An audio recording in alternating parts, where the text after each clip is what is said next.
Hello friends, চলে এসেছে নতুন একটা ভিডিও নিয়ে। প্রথমেই সবাইকে জানাই শুভ নববর্ষ। নতুন জামা পরে রেডি হয়ে গেছি, আর তারপর চলে এসেছি একটা কেকের দোকানে।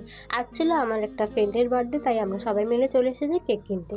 এদিকে সবাই কেক কিনছে, আমি একটু ক্যামেরায় পোজ দিয়ে কিনলাম। তারপর চলে আসলাম ওদের বাড়ি। আইসা দেখি সে ঘুমাচ্ছে, তাকে ঘুম থেকে তোলা হলো। আর এই কেকটা আমরা নিয়ে এসেছিলাম। কেকটা কেমন হয়েছে অবশ্যই কমেন্ট করে জানিও। তারপর আমরা এখানে শুরু হয়ে যায় ফটো তোলা।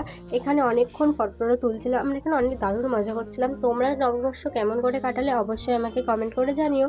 অনেকক্ষণ ছবি টবি তোলার পরে তারপরে ফাইনালি কেক কাটা শুরু হয়। কিন্তু কেক কাটতে বসেও তার মনে পড়ে সে সাজেনি, তারপরে সে আবার লিপস্টিক দিয়ে নিচ্ছিল। তারপর অনেকক্ষণ পরে কেক কাটা শুরু হয়ে যায়।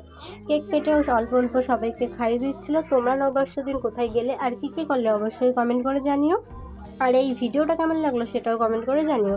তারপর আমাদের এই ভিডিওটা আজকের মতন এইটুকুনি। দেখা হচ্ছে পরের ভিডিওতে। তোমরা সবাই ভালো থেকো।